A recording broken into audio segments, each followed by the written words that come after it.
Linda handed me the papers at the kitchen table, 6:40 in the morning. Winter light came through the window behind her, turning her blonde hair into a halo. Behind her shoulder, Ethan stood with his arms crossed. Before we continue, tell me where you're watching from in the comments. I love seeing how far our stories reach. And if you haven't yet, make sure to subscribe. New stories every day. Sophia sat at the counter with her laptop, studying something veterinary. She didn't look up. "Sign here," Linda said. "And here." I signed. The pen moved across the paper with a scratching sound that seemed too loud in the silence. Nobody spoke. The refrigerator hummed. Ethan shifted his weight. "We prepared something for you." Linda slid an envelope across the table. Inside, a check. $22,000. She folded her hands, waiting for me to read the amount. I read it. "You've never been good with money, Thomas." Her voice was gentle, the kind you use with children. "Without us, you won't make it. This gives you a start somewhere else. Somewhere. Smaller. More appropriate." Ethan nodded like she'd said something wise. I looked at the check. $22,000. I thought about 2003, rewiring the entire house. 6 weeks of evenings while working 60-hour weeks. I thought about 2007, replacing the deck from scratch. Linda hosted a garden party 3 days after I finished. "Thomas?"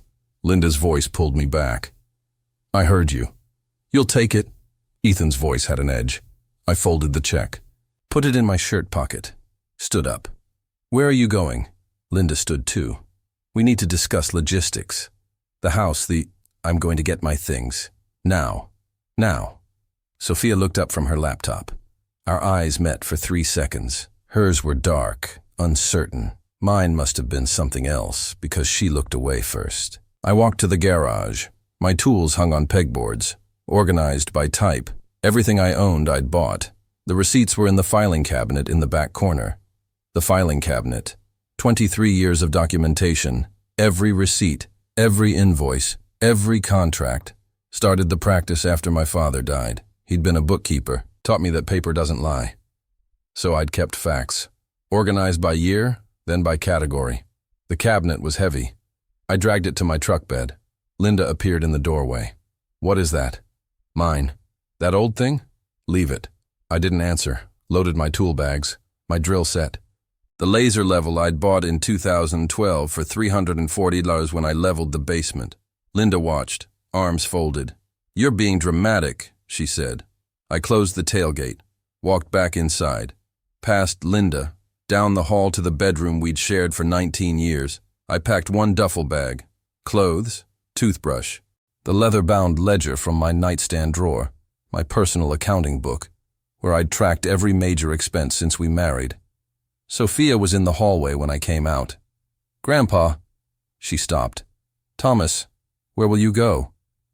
I almost answered. Almost told her about the trailer for rent near Redmond, $750 a month. I'd seen the listing yesterday. But Ethan appeared behind her, and I remembered that she'd sat at that counter without saying a word while her mother offered me money to disappear. "I'll figure it out," I said. Linda was waiting by the door. "You're making this harder than it needs to be." "Am I?" "We're trying to help you, Thomas. We're being generous." Generous. The word hung there. I thought about the $84,200 I'd documented in the ledger. Labor and materials, permits and inspections. The kitchen remodel in 2009, $23,400. The roof in 2013, $18,600. The HVAC system in 2016, $12,800. All of it itemized. All of it proven. "Thank you for your generosity," I said. Something in my tone made her pause. She studied my face like she was looking for cracks. "You'll be better off," she said finally. "Less stress, no responsibilities. You can relax." "Yes," I said. "I can relax now." I walked out, got in my truck. The blue filing cabinet shifted in the bed as I backed down the driveway. Through the rearview mirror, I saw all 3 of them standing on the porch. Linda in the center, Ethan to her right, Sophia to her left, smaller, separate somehow. I drove. Highway 97 south toward Redmond. Desert on both sides, juniper and sage. The Cascade peaks in the distance, white against blue. A red-tailed hawk sat on a fence post, watching traffic. Waiting for something. The check was still in my shirt pocket. I could feel it there, stiff and rectangular. $22,000. The price Linda had put on erasing me. I thought about the house. $180,000 purchase price in 2004. I'd put down $36,000, my inheritance from Dad. We'd agreed it would be both our names on the deed, equal partners. But in 2016, Linda had refinanced. Better rates, she'd said. Trust me, she'd worked at a title company before becoming a realtor. She knew how paperwork worked. The new deed had only her name. For tax purposes, she'd explained. It's cleaner this way. I'd trusted her. That was in the ledger, too. Not as a receipt, as a note. October 14, 2016, Linda refinanced. New deed in her name only. She said, temporary. It wasn't temporary. The trailer park appeared on the right. Desert Pines, mobile home community. 30 units, mostly singles and older couples. I'd called yesterday. Unit 14 was available. 1 bedroom. $750 a month. First and last month up front. I pulled in. Found Unit 14. Beige aluminum siding. Small covered porch. Gravel yard. The manager met me with keys and a lease. You can move in today if you want, he said. It's cleaned and ready. I want. I unloaded the filing cabinet first. Dragged it inside. Set it against the wall by the window. The ledger went on top. My tools went in the closet. My clothes went in the dresser. By noon, I was moved in. By 12:30, I was sitting at the small kitchen table with the ledger open and the filing cabinet drawer pulled out. 23 years of documentation, every wire I'd run, every board I'd nailed, every dollar I'd spent on a house that Linda now claimed as solely hers. The house I'd built equity in, the house I'd maintained and improved and loved, the house that was registered in her name only. I pulled out the 2016 folder, found the refinance paperwork, read it carefully this time. There, buried in page 7, paragraph 3, applicant hereby affirms sole ownership of subject property. Linda had signed it, had sworn legally that she alone owned the house. That was a lie. We'd bought it together. I had the original purchase documents, September 2004, both names. I pulled my phone out, searched Property Ownership Dispute Oregon. Read for an hour, learned about concepts like unjust enrichment and constructive trust and equitable interest. Learned that if you can prove you contributed financially to a property, you might have legal claim to it even if your name isn't on the deed. Might. I opened the ledger, started totaling. Every home improvement, every repair, every upgrade, every receipt stapled to every page. The numbers climbed. $84,200 in documented improvements between 2004 and 2022. The house had sold for $310,000 in 2017. Linda had mentioned it casually last month, bragging about how much equity she'd built. She'd listed it with her own agency. Bought it back through a trust for $305,000 a week later. Some kind of tax strategy. I hadn't understood then. I understood now. She'd created a paper trail showing she'd purchased the property with her own money, erasing the original purchase, erasing me. But she couldn't erase receipts. I pulled out my phone again, searched real estate attorney Bend, Oregon, found 3, wrote down numbers. It was Saturday. I'd call Monday. Through the trailer window, I watched a crow land on the gravel. It hopped twice, cocked its head, flew away. The check was still in my pocket. I took it out, looked at it. $22,000. Linda's signature in blue ink. Her handwriting was neat, confident. The memo line said, "Final settlement. Final." I set it on the table next to the ledger. Linda had given me the check to make me disappear, to buy my silence, to close the book on 19 years of marriage and 23 years of contribution to a home I'd built with my own hands. She'd made a mistake. She'd given me the money before I'd signed away my rights to anything. I opened the ledger to a fresh page, wrote today's date. Below it, received $22,000, deposited Monday, retained attorney Tuesday. The crow came back, sat on the fence, watched me through the window with black eyes that reflected nothing. I didn't wave, didn't move, just sat there with my hands flat on the table and my evidence stacked around me and the desert sun coming through glass, making everything sharp and clear and absolutely certain. Linda thought she'd won. Linda thought I'd take the money and disappear. Linda didn't know what was in the filing cabinet. I closed the ledger, stood up, made coffee, drank it standing at the sink, looking out at the desert. Somewhere out there, ponderosa pines climbed the foothills toward the mountains. Somewhere out there, the Deschutes River ran cold and clear. Somewhere out there, life continued without knowledge of what I'd just begun. But I knew, and knowing was enough. For now. Monday morning, 7:15 a.m. My phone buzzed on the kitchen counter. Linda's name appeared on the screen. I let it ring, watched the screen light up, then fade. 30 seconds later, a voicemail notification. I played it on speaker while making coffee. Thomas, we need to discuss the garage tools. Several items belong to the house. The ladder, the shop vac, some power tools. I'm sending Ethan to pick them up Thursday. Please have everything ready. I deleted the voicemail, opened my notes app, created a new entry. 11/6/23, 7:15 a.m. Linda demands return of tools I purchased. Ladder, $340, Home Depot, 3/12/2011, shop vac, $180, Lowe's, 7/23/2009, all receipts in cabinet. The coffee finished brewing. I poured a cup, black, drank it standing at the window. A jackrabbit crossed the gravel lot, disappeared behind Unit 9. At 9:00 a.m., I called the first attorney on my list, Mackenzie and Partners, downtown Bend. The receptionist transferred me to Sarah Mackenzie. Mr. Carver, what can I help you with? Property dispute. My ex-wife claims sole ownership of a house we purchased together. I have documentation of financial contribution. When did you purchase the property? September 2004, both names on original deed. She refinanced in 2016, removed my name without my knowledge. Silence. Then, that's potentially fraudulent conveyance. Can you come in tomorrow at 2? Yes. I hung up, felt something shift in my chest. Not quite hope, something colder, more certain. My phone buzzed again. Text message from Linda. Also need the house keys back, all copies. I photographed the text, saved it to a folder I'd created. Linda, evidence, didn't reply. At 10:30 a.m., I drove to the Deschutes County Recorder's office, asked for property records on 2847 Cascade View Drive. The clerk printed everything.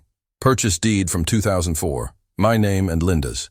Refinance deed from 2016, only Linda's name. I took copies, paid $30, drove back, spread everything on the kitchen table. The statements told a story. Joint account, 2004 to 2016. Then August 2016, a transfer. $8,400 moved to Cascade Holdings LLC. I'd never heard of Cascade Holdings LLC. I opened my laptop, searched the Oregon Secretary of State Business Registry. Found it. Cascade Holdings LLC. Registered agent, Linda Marie Carver. Formation date, July 15th, 2016. 1 month before the refinance. My hands were steady as I printed the business registration, added it to the evidence folder. Linda had created a shell company, moved money into it, then refinanced the house in her name only, probably using that company's funds as proof of sole ownership. It was elegant, professional, exactly what you'd expect from someone who'd worked in title and real estate for 20 years. It was also traceable. My phone buzzed. Another text from Linda. Ethan will be there Thursday at 10 a.m. For the tools. Be there. I replied this time. The tools are mine. I have receipts. 3 dots appeared. Disappeared. Appeared again. Everything in that garage is part of the marital property. Don't make this difficult.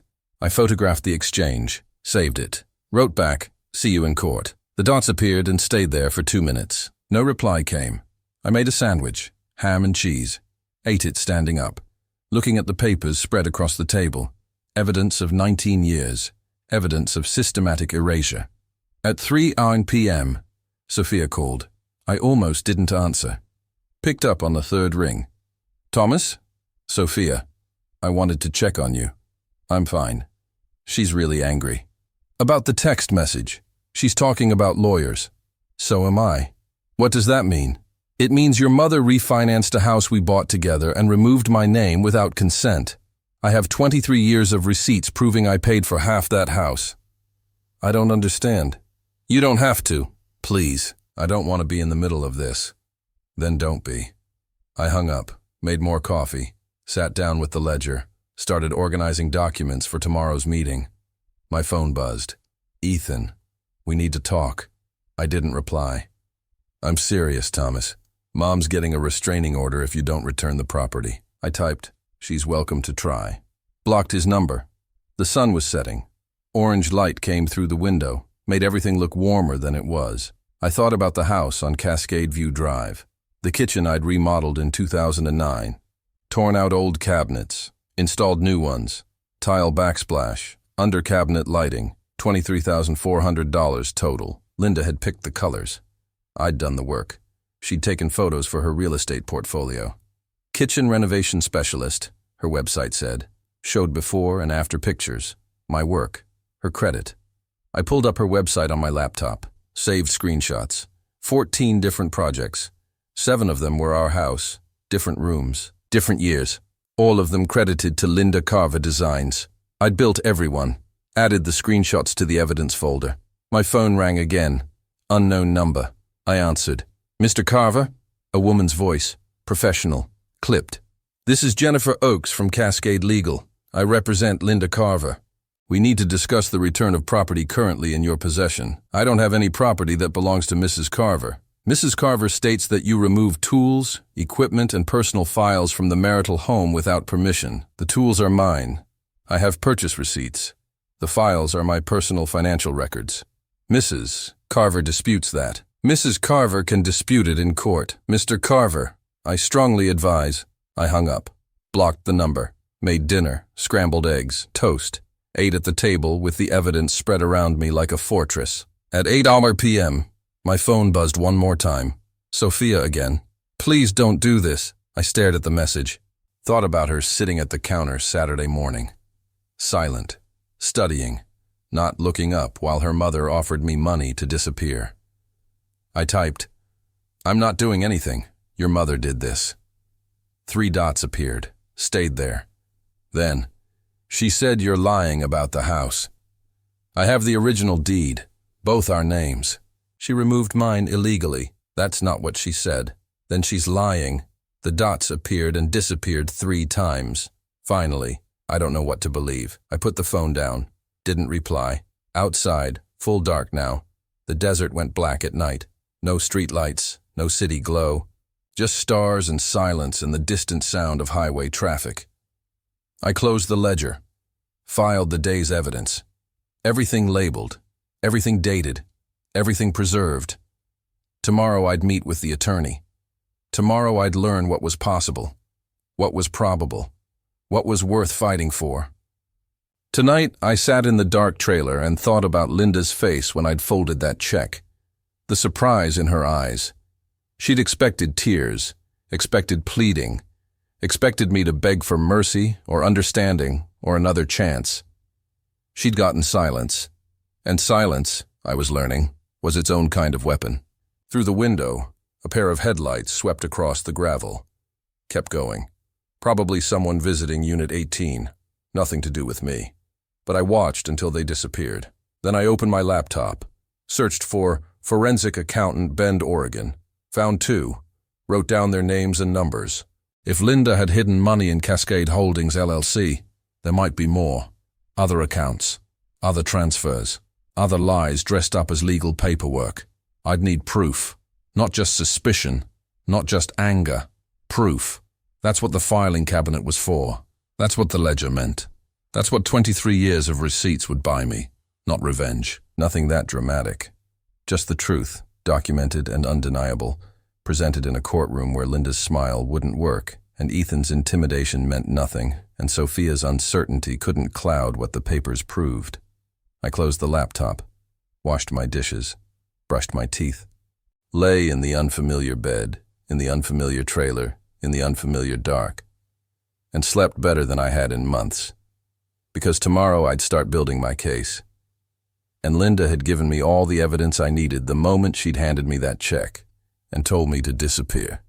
She'd made the first move. She just didn't know I'd been keeping score the entire time. December came cold. The trailer had electric baseboard heat that cost $180 a month to run.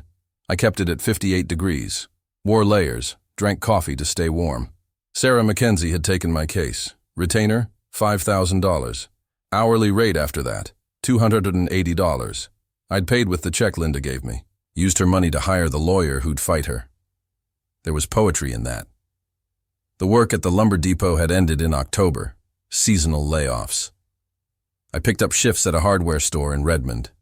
20 hours a week. $16, $50 an hour. Enough for rent and food. Nothing extra. Linda sent a formal demand letter through her attorney.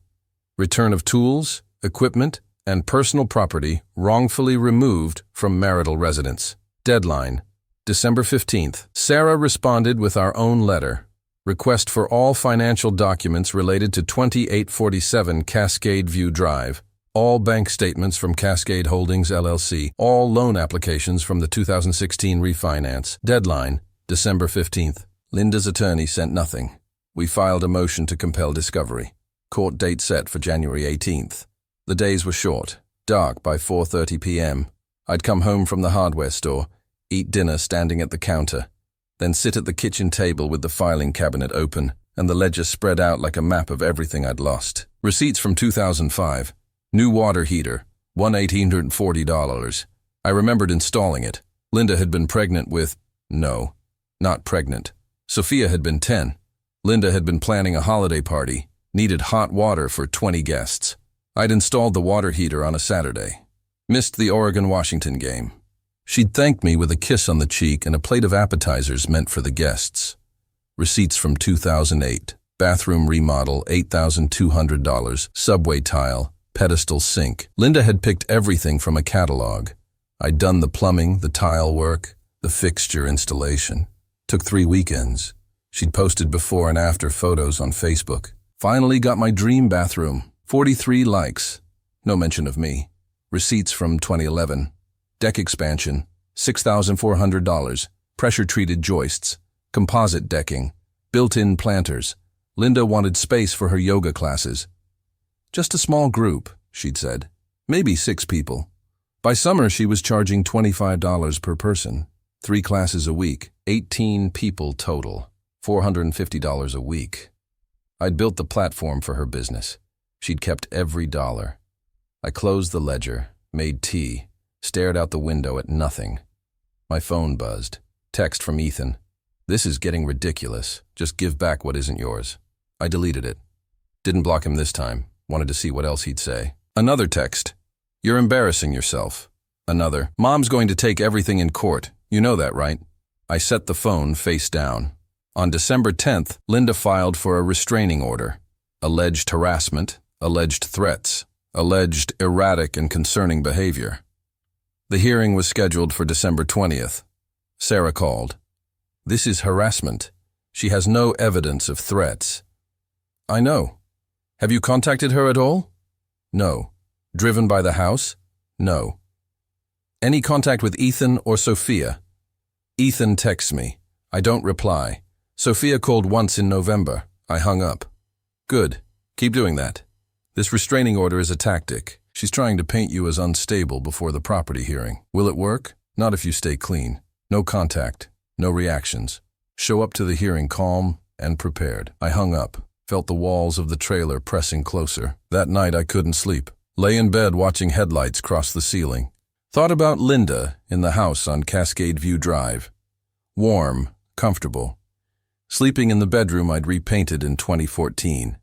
$340 in paint and supplies. 2 coats, ceiling and trim, perfect edges. At 2 a.m., I got up, pulled on my coat, walked outside. The desert at night was a different world. Cold wind. Stars so bright they looked artificial. Somewhere in the distance, a coyote called. Another answered. I walked to the edge of the trailer park, stood looking at nothing. Just darkness and sage and the faint glow of Bend to the north. Linda thought she'd won, thought the restraining order would break me, thought I'd give up, sign whatever papers she wanted, disappear into whatever hole people like me disappeared into. She didn't know about the filing cabinet. She didn't know I'd been documenting everything since 1999. She didn't know that silence wasn't surrender. I walked back to the trailer, made coffee even though it was 2:30 a.m., sat at the table with the ledger open and started making a list. Every improvement, every repair, Every dollar spent, every hour worked. By 5 a.m., I had 17 pages, chronological, detailed, cross-referenced with receipts, $84,200 in documented improvements. But the house was worth more than improvements. The house was equity. The house was 19 years of mortgage payments. The house was mine as much as hers, no matter whose name was on the deed. At 6 a.m., I drove to Bend, waited in my truck outside the county recorder's office until they opened at 18 hours. Asked for the original purchase documents from 2004. Not copies, originals. The clerk disappeared into the back, came out 20 minutes later with a manila folder. These are archived. You'll need to review them here. I sat at a table in the corner, opened the folder. Purchase agreement, September 2004. Thomas Carver and Linda Carver, buyers. Joint tenancy with right of survivorship, $180,000 purchase price. $36,000 down payment, my inheritance from Dad. Deed, recorded September 24, 2004. Thomas Carver and Linda Carver, grantees. Both names, clear title, legal ownership. I photographed every page, then I found it, stapled to the back of the deed. An addendum I'd never seen before. Dated September 20, 2004. Signed by Linda. Buyer Linda Carver acknowledges that down payment funds, $36,000, were provided solely by co-buyer Thomas Carver from inheritance. In the event of dissolution of marriage, said down payment shall be considered separate property of Thomas Carver. I read it 3 times. Linda had signed it, had acknowledged that my money bought the house, had agreed that the down payment was mine alone. I photographed it, hands shaking. How do I get a certified copy of this? The clerk looked. That's an unusual addendum. Give me a few minutes. She came back with copies. Certified, embossed seal. 15ers. I paid. Walked out into December cold. Sat in my truck with the heat running and the documents in my lap. Linda had forgotten about the addendum, or thought it didn't matter, or assumed the recorder's office would never show it to me. But I had it now. Proof that my money had bought the house. Proof that she'd acknowledged it in writing. Proof that her refinance in 2016 had violated a legal agreement. I called Sarah Mackenzie. I found something. What? Original purchase documents. There's an addendum. Linda signed a statement acknowledging that the down payment was my separate property from my father's inheritance. Silence. Then, send me photos now. I sent them. She called back 5 minutes later. This changes everything. This is proof of her intent to defraud. She removed your name from the deed knowing you had legal claim to the property. What does that mean? It means we're not just asking for equitable distribution. We're asking for the house, all of it. I closed my eyes, breathed. Thomas? I'm here. Don't contact her, don't celebrate, don't do anything except sit tight and let me handle this. Okay. I'm serious. She's going to come at you hard when she realizes what we have. I know. I hung up, sat in the truck for 20 minutes, watching people walk in and out of the building. Normal people. People with normal problems. People who didn't have to fight their ex-wife for a house they'd helped buy with their dead father's money. My phone buzzed. Sophia. Can we talk? I stared at the message. Thought about the addendum in my lap. Thought about Linda's signature. Thought about 19 years of trust turned into evidence of fraud. I typed, not now. She replied immediately, please, I need to understand what's happening. Ask your mother. She won't tell me anything. Just says you're trying to steal from us. I didn't reply. Put the phone in my pocket. Drove back to Redmond. At the trailer, I made lunch. Heated soup from a can. Ate it with crackers. The addendum sat on the table like a bomb.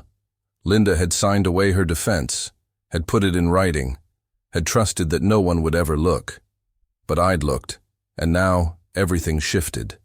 The restraining order hearing was in 10 days, the property hearing in January. Linda thought she was winning.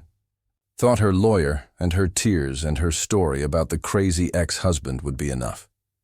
She didn't know what was coming. I finished the soup, washed the bowl, sat back down with the ledger, opened to a clean page, wrote the date. Below it, found original addendum, down payment, $36,000, acknowledged as my separate property. Linda's signature, certified copy obtained. Outside, the wind picked up. The trailer rocked slightly, metal groaning. I thought about the house on Cascade View Drive, thought about Linda sleeping in the bedroom I'd painted, cooking in the kitchen I'd remodeled, hosting yoga classes on the deck I'd built. Thought about her signing that addendum in 2004. Young, confident, in love maybe, or just practical. Acknowledging the truth because it seemed safe at the time. She'd forgotten. People forget what they sign, forget what they promise, forget that paper doesn't lie and signatures don't fade, and the truth lives in filing cabinets for 20 years, waiting. I closed the ledger, filed the addendum in its own folder, labeled it Primary Evidence. Through the window, afternoon light turned the desert gold. A raven landed on the fence, looked at me with black eyes. I didn't wave, didn't move, just sat there with my hands flat on the table, and my evidence organized and my case building piece by documented piece. Linda thought she'd erased me. But erasure only works if you destroy the receipts. And I'd kept every single one. December 20th. The courthouse in downtown Bend. Gray stone building. Snow on the steps. I arrived 40 minutes early. Sat in my truck in the parking lot. The addendum was in a manila folder on the passenger seat. Certified copies. Original photos on my phone. Sarah had everything filed with the court already. Linda didn't know yet. At 8:50 a.m., Sarah met me in the lobby. Navy suit, leather briefcase. She looked at me, jeans, button-down shirt, my only sports coat from 2008. "You look fine," she said. "Remember, don't speak unless the judge asks you a direct question. Let me handle everything." "Okay. Linda's going to be emotional. That's her strategy. Don't react." I won't. We walked to the courtroom. 3rd floor. Small room. Maybe 20 seats. Linda was already there with her attorney, Jennifer Oakes. Ethan sat behind them. Linda wore a black dress. Hair pulled back. No makeup, or makeup that looked like no makeup. The victim look. She saw me. Her face tightened. Turned to whisper something to Oakes. I sat next to Sarah. Opened the folder. Looked at the addendum one more time. Linda's signature. Clear, legal, binding. The judge entered. Judge Patricia Brennan. 60 maybe. Reading glasses on a chain. She sat. Looked at both sides. Case number 2023 RO 4477. Linda Carver versus Thomas Carver. Petition for restraining order. Ms. Oakes, proceed. Jennifer Oakes stood. Your Honor, my client seeks a restraining order against her ex-husband Thomas Carver due to a pattern of harassment and threatening behavior following their separation. She presented texts. The one where I'd said, "See you in court." The one where I'd said, "She's welcome to try." Printed them large, made them look ominous. My client fears for her safety. Mr. Carver has shown escalating aggression. He refuses to return property. He makes veiled threats. He's created an environment of intimidation. Linda dabbed her eyes with tissue. Ethan leaned forward, supportive hand on her shoulder. Judge Brennan looked at the texts. Ms. Mackenzie, response? Sarah stood. Your Honor, these texts are not threats. They're statements of legal intent. Mr. Carver has every right to contest the property division and to decline returning items he purchased with his own funds. Your Honor? Oakes started. I'm not finished, Sarah said. Mr. Carver has had zero contact with Ms. Carver beyond 2 text messages in November. He has not driven by the property, has not called, has not appeared at her workplace. There is no harassment. There is no threat. There is only a woman who wants to use the court to silence her ex-husband before the property hearing in January. Judge Brennan looked at me. Mr. Carver, have you contacted Ms. Carver in any way other than these 2 text messages? No, Your Honor. Have you been to the property on Cascade View Drive since you left in November? No, Your Honor. Have you made any threats against Ms. Carver or her family? No, Your Honor. She looked back at Oakes. I'm not seeing grounds for a restraining order. These texts don't constitute threats. Your Honor, Oakes said, there's a pattern of control and manipulation. Then document it and bring me evidence. 2 text messages about legal matters don't meet the threshold. Judge Brennan removed her glasses. Petition denied. Linda's face went pale. She turned to Oakes, whispered something urgent. Your Honor, Oakes said quickly, there's also the matter of property wrongfully removed. That's not a restraining order issue. That's civil court. Take it to the property hearing. Judge Brennan looked at Sarah. Anything else? Yes, Your Honor. Sarah stood. We'd like to submit new evidence for the January property hearing. She handed documents to the bailiff. Copies went to Oaks, the addendum, the original purchase agreement, the business registration for Cascade Holdings, LLC. Oaks read the first page, stopped, looked at Linda. Linda leaned over to read. I watched her face change, watched understanding hit, watched her realize what I'd found. Your Honor, Sarah said, Mr. Carver has discovered that the property at 2847 Cascade View Drive was purchased with a $36,000 down payment from his separate inheritance. Ms. Carver signed an addendum acknowledging this in 2004. When she refinanced in 2016 and removed Mr. Carver's name from the deed, she violated this agreement. We're filing a motion for full recovery of the property plus damages. Judge Brennan looked at Oaks. You want to respond? Oaks was still reading.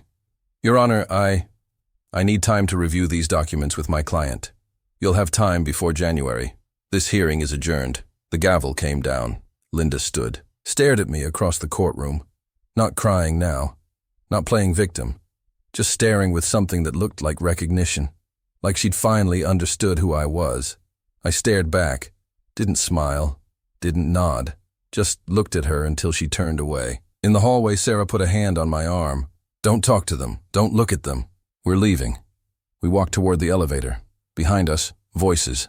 Linda and Oaks arguing in harsh whispers. You didn't tell me about an addendum. I forgot. It was 20 years ago. You forgot a legal document about property ownership? The elevator doors closed, cut off the sound. Sarah looked at me. You did good. Stay quiet. Stay away. Let me handle the rest. What happens now? Now I file the motion for property recovery. I request a forensic audit of Cascade Holdings, LLC. I subpoena all her financial records. And we wait. How long? January 18th, 6 weeks. The elevator opened. We walked through the lobby. Outside, snow was falling. Light flakes, almost pretty. My phone buzzed. Text from an unknown number. You're going to regret this. I showed Sarah. She photographed it. Forward that to me. Don't reply. This is more evidence of harassment from their side. I forwarded it, deleted it, put my phone away. Sarah left. I sat in my truck, watched snow accumulate on the windshield, thought about Linda's face when she read the addendum, the moment she realized I'd been documenting everything, that her careful erasure had missed one piece of paper, one signature, one truth. My phone rang. Sophia, I answered. What did you do? Her voice was shaking. Mom is hysterical. She's saying you're trying to take the house, all of it. I'm reclaiming what's mine. It's her house. It's our house. Bought with my father's inheritance. Your mother acknowledged that in writing in 2004. Then she removed my name from the deed in 2016 without my consent. She said it was for taxes. She lied. Silence. Then, I don't believe you. Ask to see the addendum. It's in the court records now. Public information. Your mother signed it. She wouldn't. She did. And she forgot about it. And now it's evidence of fraud. You're destroying her. She tried to destroy me first. She just didn't expect me to keep receipts. Sophia hung up. I sat there. Engine running, heat blowing, snow piling up. Thought about 2004. Linda and I looking at houses. Finding the one on Cascade View Drive. Perfect neighborhood. Good schools for when we had kids, except we never did. Linda had Ethan and Sophia from her first marriage. I became their stepfather, paid for their college, fixed their cars, showed up. And Linda had signed the addendum because it was fair, because she'd loved me, maybe, or because she'd understood that my father's money deserved acknowledgement. But love fades, memory fails. And 20 years later, she'd tried to erase me with a refinance and a shell company and a check for $22,000. She'd forgotten that I was my father's son, that I kept ledgers, that I documented everything. She'd forgotten that paper doesn't lie. I drove back to Redmond, stopped at the hardware store, picked up my paycheck, $528 for 2 weeks, deposited it at the ATM. At the trailer, I made dinner, pasta, jar sauce. Ate standing at the counter. My phone buzzed. Text from Ethan. You're a vindictive piece of shit. I deleted it. Didn't block him. Wanted to see what else came. Another text. Mom gave you everything and this is how you repay her. Another. You'll lose. She has lawyers, resources. You have nothing. I put the phone face down, opened the ledger, turned to the section labeled Legal Actions. Wrote 12/20/23, restraining order denied. Addendum submitted as evidence. Motion for full property recovery to be filed. My phone rang. Unknown number. I answered. Mr. Carver, this is Jennifer Oakes. We need to discuss settlement. Talk to my attorney. Your attorney is being unreasonable. Mrs. Carver is willing to negotiate. She had a chance to be reasonable in November. She offered me $22,000 to disappear. That was a generous offer. It was an insult. Mr. Carver, if you pursue this, it will get ugly. Bank records, depositions, public record. Do you really want that? Yes. You could walk away with nothing. I could. But your client could lose everything. Her reputation, her business, her house. Which one of us has more to lose, Miss Oakes? Silence. Then, we'll see you in January. She hung up. I made tea, sat at the table with the filing cabinet open, pulled out receipts from 2009. Kitchen remodel, $23,400. Every invoice, every canceled check, every email from Linda approving the work. She'd gotten what she wanted. New cabinets, granite counters, subway tile backsplash. I'd gotten exhaustion and a thank you kiss. Now, I'd get justice. My phone buzzed. Text from Sophia. I saw the addendum. She admitted she signed it, said she forgot. I didn't reply. Another text. Why are you doing this? I typed. Because she tried to erase me. Because she lied. Because I have proof. She's my mother. I know. I can't lose her. You won't. But she needs to face what she did. 3 dots appeared. Disappeared. Appeared again. I don't know what to do. You don't have to do anything. This is between me and her. The dots stayed there for a long time. Then, I'm sorry. I stared at the message. 2 words. Not an apology for Linda. An apology for herself. For sitting silent in the kitchen while her mother offered me money to disappear. For not standing up. For choosing safety over truth. I typed. Me too. Sent it. Put the phone down. Outside. Full dark. Snow still falling. The desert didn't get much snow. Maybe 3 inches a year. Tonight it was coming down heavy. I turned off the lights. Sat in the dark trailer with the ledger closed and the filing cabinet locked and the evidence organized like ammunition. In 6 weeks I'd go back to court. Present everything. Watch Linda try to explain why she'd removed my name from a deed while keeping my money in the house. Watch her attorney scramble for defenses that didn't exist. Watch the judge decide. I didn't know if I'd win. Didn't know if justice worked the way it should, or if money and lawyers could still twist truth into something unrecognizable. But I knew one thing. Linda had underestimated me, had treated me like I was nothing, like I'd built nothing, like 19 years could be erased with a check and a smile. She'd been wrong, and now she knew it. The snow kept falling. I watched it through the window, white on black, accumulating, changing the landscape. Tomorrow I'd go back to work, stack lumber, help customers, live small. But tonight, I'd won something. Not the house, not yet, but the knowledge that Linda was afraid. And fear was a kind of justice, too. January 18th. Same courthouse, different room. I'd spent 6 weeks preparing. Sarah had hired a forensic accountant, $3,200 from what remained of Linda's check. The accountant had traced every dollar Linda moved through Cascade Holdings LLC, found transfers, found inconsistencies, found lies dressed up as business expenses. The report was 63 pages. I'd read it 4 times. Sarah met me in the lobby at 8:30 a.m. Ready? Yes. Remember, let the documents speak. Don't get emotional. Don't react to anything Linda says. I won't. We walked to courtroom 4B, larger than the restraining order hearing. 30 seats, wood paneling, the Oregon state seal behind the judge's bench. Linda was there, Jennifer Oakes beside her, Ethan in the gallery, and Sophia. She sat 3 rows back, alone. When I entered, our eyes met. She looked away first. Judge Brennan entered, same judge. She'd read everything. I could tell by how she looked at Linda. No warmth, no sympathy. Case number 2023 CV 8834, Carver versus Carver. Property dispute. Ms. Mackenzie, you filed the motion. Proceed. Sarah stood. Your Honor, We're seeking full recovery of the property at 2847 Cascade View Drive, plus reimbursement for documented improvements, plus damages for fraudulent conveyance. She presented the addendum first, blown up on poster board. Linda's signature clear and undeniable. Ms. Carver signed this document in 2004, acknowledging that the $36,000 down payment came from Mr. Carver's inheritance. This constituted his separate property interest. In 2016, she refinanced and removed his name without consent, violating this agreement. Oakes stood. Your Honor, the addendum is ambiguous. It refers only to the down payment, not to the property itself. It refers to property interest, Sarah cut in. Ms. Carver acknowledged Mr. Carver's financial stake in the house. She then erased that stake through fraudulent refinancing. Judge Brennan looked at Oakes. Continue. Your Honor, the refinance was done for legitimate tax purposes. Mrs. Carver consulted with professionals. Did those professionals see the addendum? Oakes paused. I don't believe so. So Mrs. Carver refinanced without disclosing a legal document that proved co-ownership.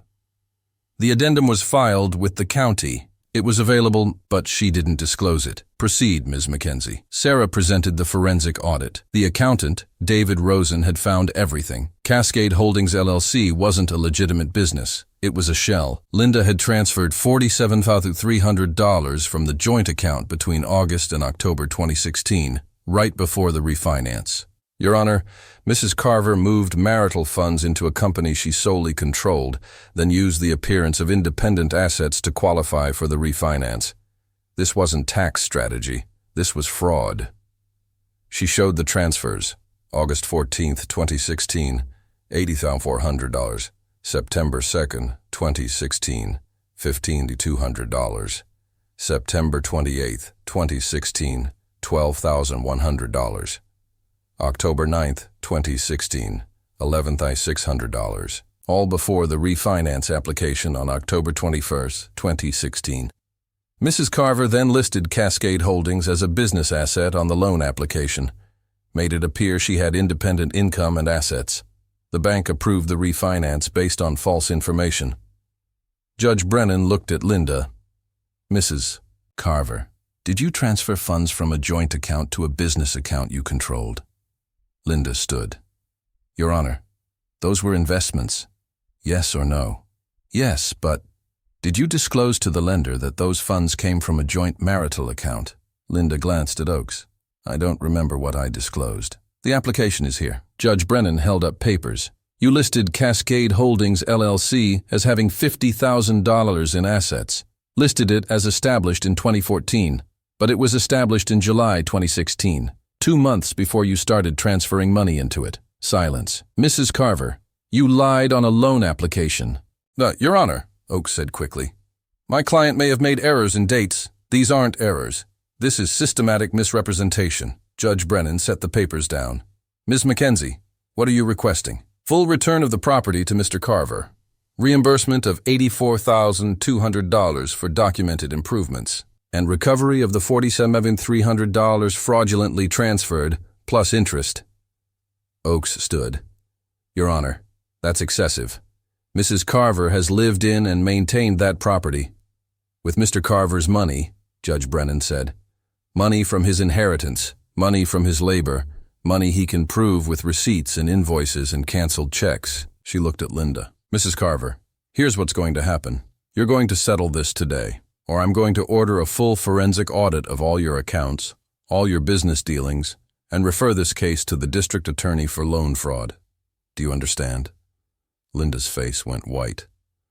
Your Honor, do you understand? Yes. Judge Brennan looked at both attorneys. You have 2 hours to reach a settlement. Reconvene at 1 p.m. The gavel came down. In the hallway, Sarah pulled me aside. She's going to settle. The fraud is too clear. What will I get? Not the house. She can't lose it without destroying her business. All her photos, all her portfolio listings use that address. But we'll get money.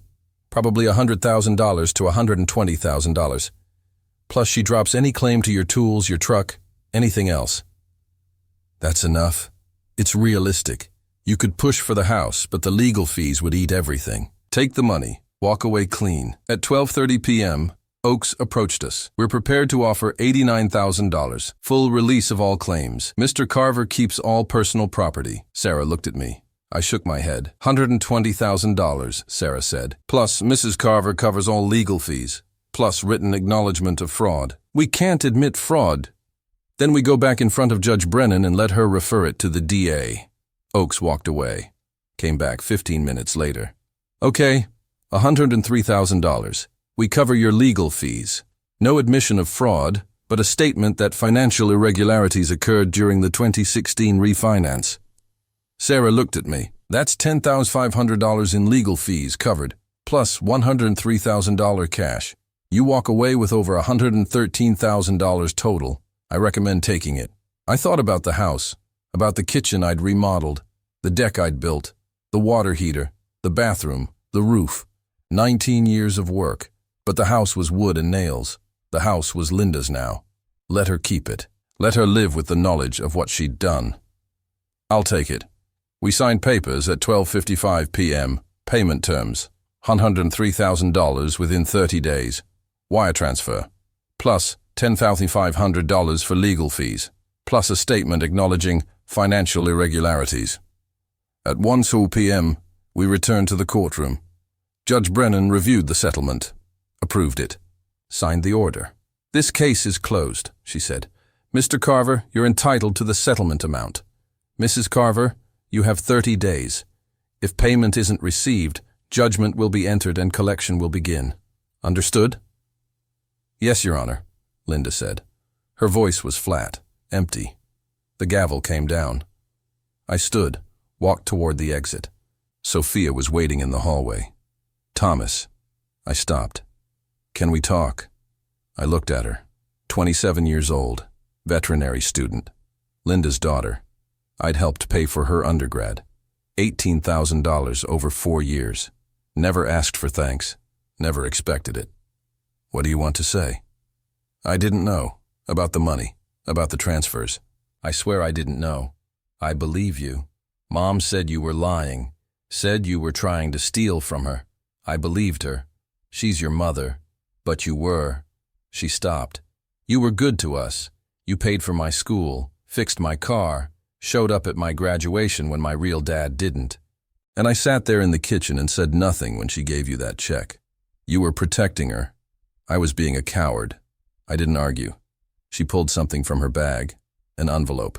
I found this going through old photos. Thought you might want it. Inside, a picture. 2008. Me teaching Sophia to change a tire. Her hands on the lug wrench. My hands over hers, showing her how to apply pressure. Both of us smiling. I stared at it, remembered that day. Her car had a flat outside the community college. She'd called, scared. I'd driven over. Taught her how to fix it herself instead of just doing it for her. You taught me a lot, she said quietly. I forgot that. I'm sorry. I folded the envelope. Put it in my coat pocket. Thank you. Can I? She hesitated. Can I stay in touch? I know I don't deserve it, but maybe someday. Someday, I said. When you're ready. When it's not about choosing sides. Okay. She nodded. Looked like she wanted to say more. Didn't. I walked away. Down the stairs. Out into January cold. Sarah caught up with me on the steps. You did good. The money will be wired by February 15th. After legal fees, you'll clear about $92,500. What do I do with it? Whatever you want. Buy a place, invest it, live on it while you figure things out. I nodded, got in my truck, drove back to Redmond.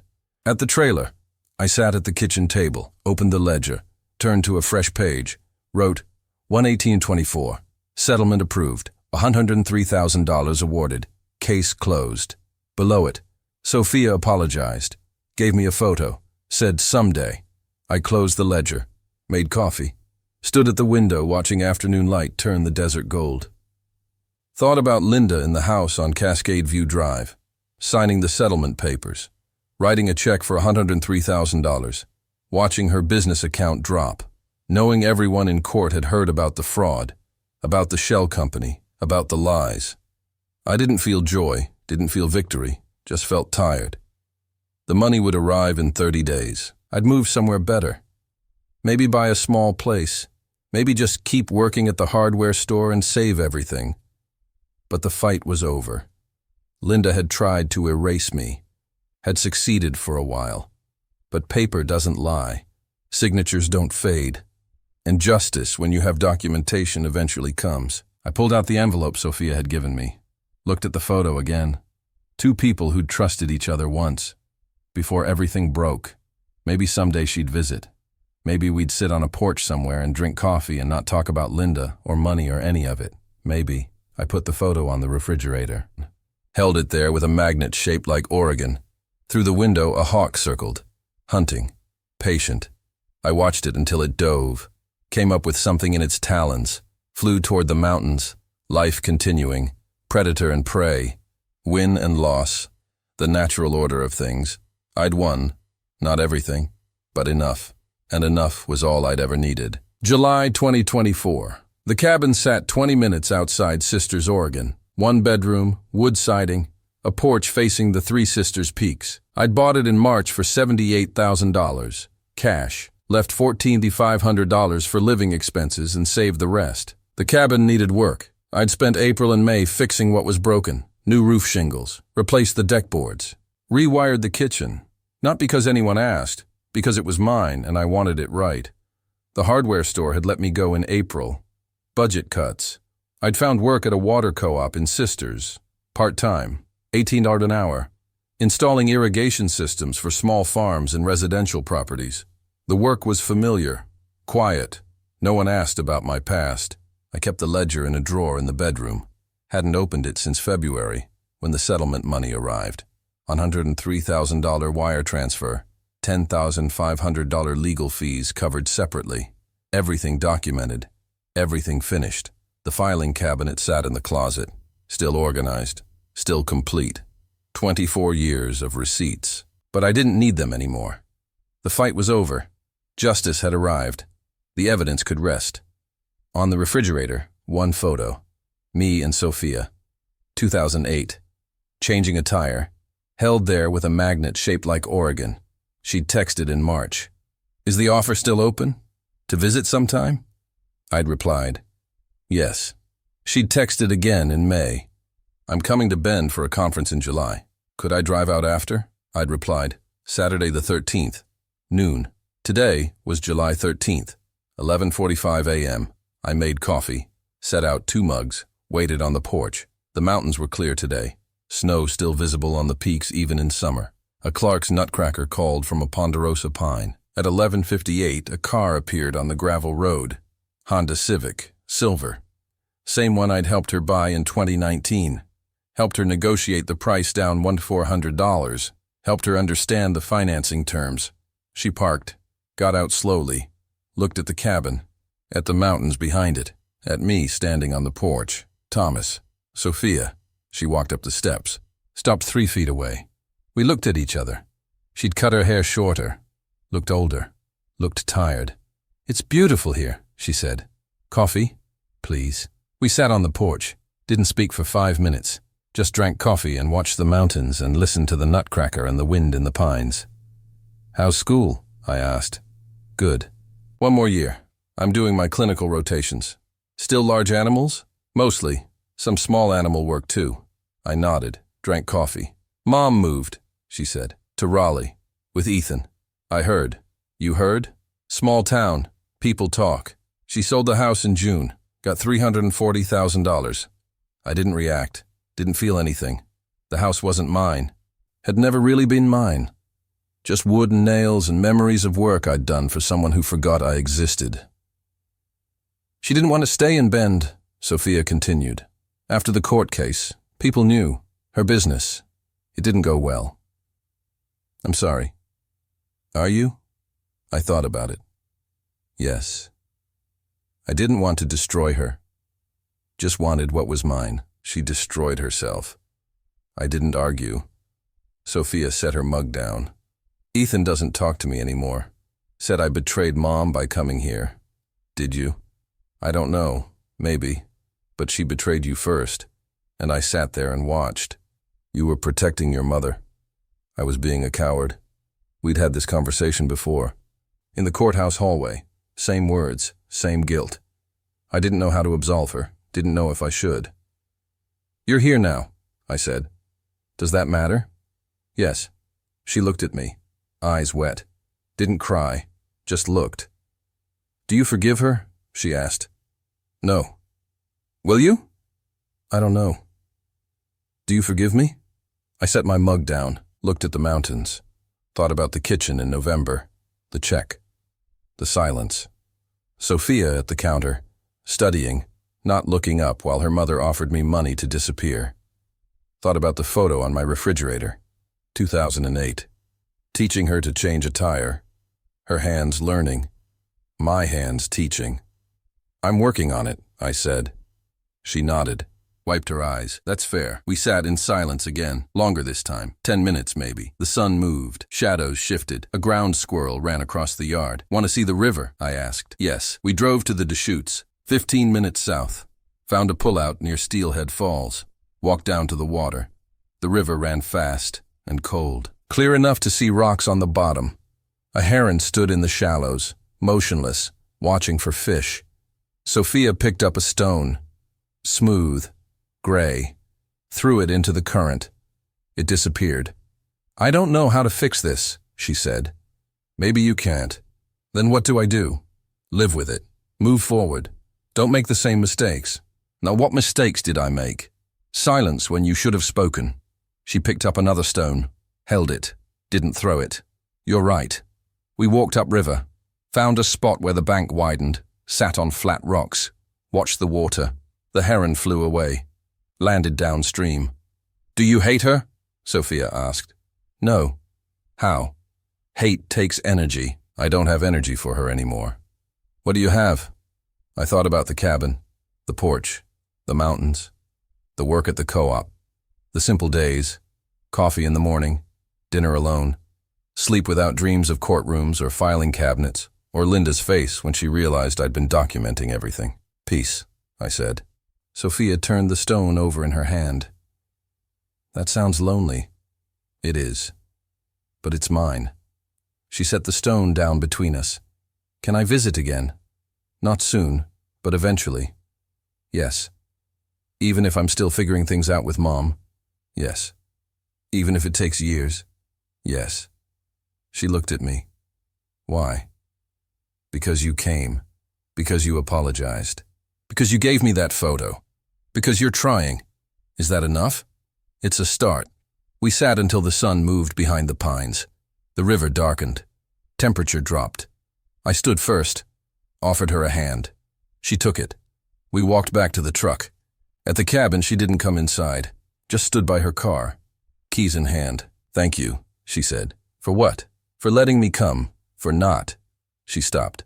"For not giving up on me." "I haven't decided if I've given up yet." She smiled, small, sad, fair. She got in her car, started the engine, rolled down the window. "Thomas?" "Yes." "The photo, on your fridge. Does it mean you remember?" "Yes." "Remember what?" "That you were worth teaching." She drove away, dust rising behind her tires. I watched until the car disappeared around the bend, went inside, made dinner, scrambled eggs, toast, ate standing at the counter, opened the drawer, took out the ledger, turned to the last entry. January 18th, 2024. Settlement approved. Case closed. Below it, I wrote, July 13th, 2024. Sophia visited. We talked. She's trying. So am I. Closed the ledger, put it back in the drawer, walked out to the porch, sat in the wooden chair I'd built in June, watched the mountains turn pink in the sunset, the three sisters standing silent against the sky, thought about Linda in Raleigh, new city, new start, living with the knowledge of what she'd done, what she'd lost, not just money, not just a house, but the truth about herself. Thought about Ethan, angry, loyal to his mother, cutting off his sister for choosing reconciliation over sides. Thought about Sophia, driving back to Bend, carrying her guilt and her questions and her tentative hope that someday, not today, not tomorrow, but someday, things could be different. I didn't know if they could, didn't know if I wanted them to be, but I knew this. I'd built a life without them, a small life, A quiet life. A life measured in irrigation systems installed and coffee drunk alone and mountains watched in silence. It was enough. Linda had tried to erase me, had given me a check and told me to disappear, had thought $22,000 could buy my silence and my absence and my capitulation. She'd been wrong. Not because I'd fought back dramatically. Not because I'd destroyed her publicly. Not because I'd won some great moral victory. But because I'd kept receipts. Because I'd documented everything. Because paper doesn't lie and signatures don't fade and the truth lives in filing cabinets for 20 years, waiting for the moment when someone finally looks. The sun dropped behind the mountains. The sky turned from pink to purple to black. Stars appeared. More than I'd ever seen in Bend. More than seemed possible. I sat on the porch until midnight. Didn't think about Linda. Didn't think about the house. Didn't think about the ledger or the filing cabinet or the evidence that had bought my freedom. Just sat in the dark and listened to the wind in the pines and the distant sound of the river and the absolute silence of a life finally my own. The next morning, I woke at 6, made coffee, sat on the porch watching sunrise. A mule deer crossed the property, stopped, looked at me. I didn't move. It continued on, disappeared into the trees. At 8, I drove to the co-op, picked up supplies for a job in Tamalo, drip irrigation system for a small organic farm. The owner was a woman in her 50s, recent divorcee, starting over. "You do good work," she said when I finished. "Quiet, efficient. Thank you. You been doing this long?" "Long enough." She paid cash. I drove back to Sister's, stopped at the hardware store, bought wood screws and sandpaper, a project I'd been planning. Build a bookshelf for the living room. At home, I worked until dark, measured, cut, sanded, assembled. The bookshelf stood against the wall, empty, waiting for books I'd buy eventually. Or maybe it would stay empty. Either way, it was mine.